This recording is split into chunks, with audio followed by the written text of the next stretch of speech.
یہ بھائی کہہ رہے ہیں کہ روڈ کے کنارے میں ہوا بھر رہا تھا، رات کا اندھیرا تھا، چلائی تو اچانک ایک بلی نیچے آ گئی، کسی نے مجھے دیکھا نہیں اور وہ فوت ہو گئی، تو کیا حکم شرع ہے؟ دیکھیں، چونکہ نادانستہ طور پہ آپ نے گاڑی اس پہ چڑھائی ہے اور آپ کو ادراک نہیں تھا، بالکل آپ کوئی گناہ گار نہیں ہوں گے۔ اگر کسی نے نہیں دیکھا تو ٹھیک ہے، لیکن اگر کوئی دیکھ بھی لیتا تب بھی آپ گناہ گار نہیں تھے، آپ نے کوئی جان بوجھ کے کوئی اس کو مارا ہے۔ ہاں، اگر جان بوجھ کے اس پہ چڑھا دیتے تو پھر یہ بہت بڑا وبال ہو سکتا تھا آخرت کا، کیونکہ جانور سے آپ اگر وہ تڑپ رہا ہے تو معافی نہیں مانگ سکتے کہ چلو مرتے ہوئے آدمی سے معافی مانگ سکتے ہیں آدمی،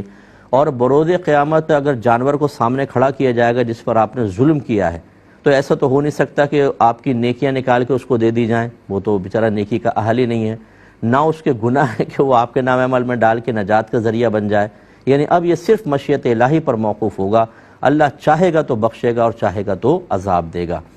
تو یہ جان بوجھ کے جو جانوروں کو تکلیف دیتے ہیں، میں ان کے بارے میں عرض کر رہا ہوں۔ نبی کریم صلی اللہ علیہ وسلم نے ایک عورت کو جہنم میں دیکھا کہ ایک بلی اس کو نوچ رہی تھی، اس کے منہ، اس کا سینہ اور اس کی پیٹھ پہ پنجے مار رہی تھی، اور فرمایا اس وجہ سے کہ اس عورت نے اس بلی کو باندھ کر رکھا، نہ کھانا دیا اور نہ اس کو آزاد چھوڑا کہ یہ چوہے وغیرہ کھا کے خود گزارا کر لیتی، حتیٰ کہ یہ اسی طرح مر گئی۔ اب اللہ تعالیٰ نے اس بلی کو اس پر مسلط کر دیا ہے جو اس کو تکلیف پہنچا رہی ہے، یعنی جہنم کا عذاب سرکار کو نماز کے دوران دکھایا، نماز پڑھ رہے تھے سرکار، اس دوران آپ نے دیکھا اور آپ نے یہ بیان فرمایا بخاری کی روایت کے مطابق۔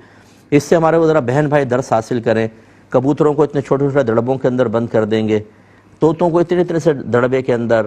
یا بچوں کے حوالے کر دیں گے، وہ کھینچ رہے ہیں بلیوں کو، کتوں کو مار رہے ہیں، طوطوں کو پکڑ کے ان کی گردنیں دبا رہے ہیں، یہ اس طرح کے ظلم۔ اور پھر کٹوری خالی ہے گرمیوں کے اندر، وہ بیچارہ پیاس سے ہانپ رہے ہیں، ان کی چونچیں کھلی ہوئی ہیں، پانی نہیں ڈال، ارے میں تو بھول گئی تھی، ارے بھائی ہم تو بھول گئے تھے، پتہ نہیں چلا۔ کٹوریاں خالی ہیں، اس میں نہ باجرہ ہے نہ دانہ ہے، حالانکہ نبی کریم صلی اللہ علیہ وسلم نے فرمایا کہ جب کوئی جانور پالے تو دن میں اسے 70 بار دانہ پانی دکھائے۔